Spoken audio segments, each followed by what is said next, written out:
This is a Teja News Television broadcast. NTR జిల్లాలోని కంచకచర్ల మండలం పరిధిలోని కీసర గ్రామంలో గ్రామ దేవతలైన శ్రీ ముచ్చాలమ్మ తల్లి పోతురాజు స్వామివారి దేవస్థాన ద్వితీయ వార్షికోత్సవ మహోత్సవం ఆదివారం ఘనంగా నిర్వహించబడింది. ఈ కార్యక్రమానికి ఆంధ్రప్రదేశ్ ప్రభుత్వ విప్ ఎమ్మెల్యే తంగిరాల సౌమ్య కూటమి నేతలతో కలిసి హాజరై ప్రత్యేక పూజలు నిర్వహించారు. దేవస్థానం ప్రాంగణంలో వేద మంత్రోచ్చారణ మధ్య అమ్మవారికి అభిషేకాలు, అర్చనలు, ప్రత్యేక హోమాలు నిర్వహించారు.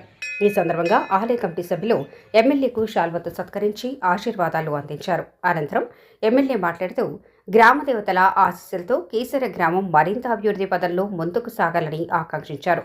మహోత్సవంలో గ్రామ సర్పంచ్, మార్కెట్ కమిటీల రాష్ట్ర ఉపాధ్యక్షులు కోగంటి వెంకట సత్యనారాయణ బాబు, స్థానిక ప్రజాప్రతినిధులు, ఆలయ కమిటీ సభ్యులు, గ్రామ పెద్దలు, మహిళలు, యువత పెద్ద ఎత్తున పాల్గొని కార్యక్రమాన్ని విజయవంతం చేశారు. గ్రామంలో ఆధ్యాత్మిక వాతావరణం నెలకొని భక్తి పారవశ్యంలో వేడుకలు కొనసాగాయి.